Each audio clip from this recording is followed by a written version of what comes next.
Bonjour Mariana. Bonjour Dorothée. Merci de nous accueillir chez toi ici dans la ferme à Glaise. Bienvenue. On est tout près de la bergerie, juste devant les mérinos d'Arles que tu élèves avec ton père. Est-ce que tu peux nous présenter l'exploitation? Moi je viens de m'installer avec mon papa, donc on est en GAEC depuis le début de l'année. On a 200 mères mérinos d'Arles. On vend du coup de la viande d'agneau. Donc moi j'ai attaqué à faire de la vente directe sur la ferme.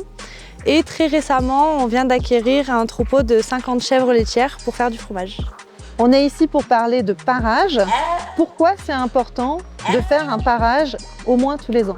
C'est important et c'est même primordial pour le bien-être des bêtes. Donc nous, on est sur une race mérinos d'Arles, donc elles ont des onglons qui poussent beaucoup. On a une terre argileuse, on a très peu de route à faire avec les brebis et elles restent pendant 6 mois sur un sol très meuble puisqu'elles restent dans la bergerie sur le fumier.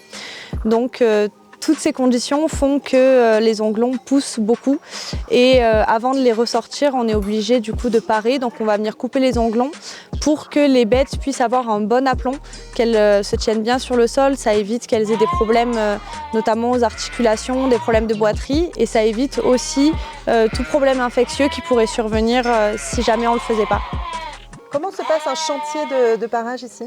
Ici, pour parer, on préfère prendre notre temps. On n'est pas forcément équipé avec tout ce qui peut être contention.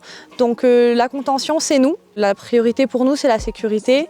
Si jamais il n'y a plus assez de luminosité, on arrête. Si jamais on est trop fatigué, on se dit on arrête, on reprendra demain. Et du coup, le chantier peut durer 2-3 jours.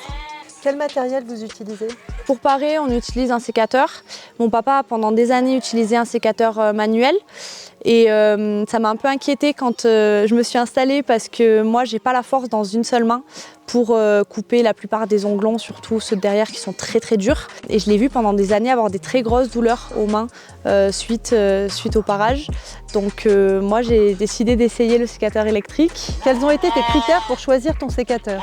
Moi, j'ai besoin d'avoir quelque chose de très précis. Parce que j'ai besoin que ça soit progressif, que je puisse aller doucement et que je fasse pas mal à la bête. On est sur un sécateur avec une progression au niveau de la lame. Donc on a vraiment une fermeture qui est progressive. Si je lâche, tout s'arrête.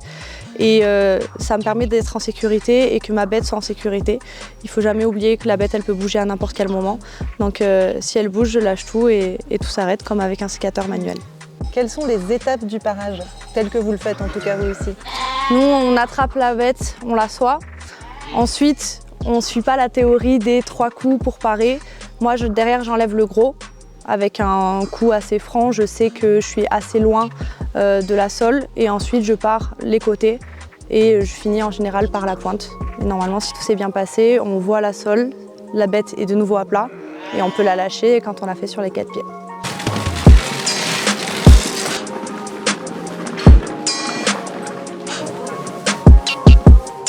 Et à l'inverse, qu'est-ce qu'il ne faut pas faire ou quelles sont les erreurs à éviter quand on Pour moi, l'erreur à éviter, c'est de vouloir trop bien faire et du coup d'aller trop loin et de faire mal à la bête, de faire saigner.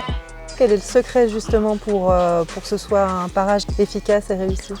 Je pense que la précision est le secret et la bonne connaissance du pied aussi. Moi, je débute dans le métier et donc aussi dans le parage. Et c'est vrai que de bien connaître le pied, comment il est fait, comment il est formé, ça permet de faire moins d'erreurs.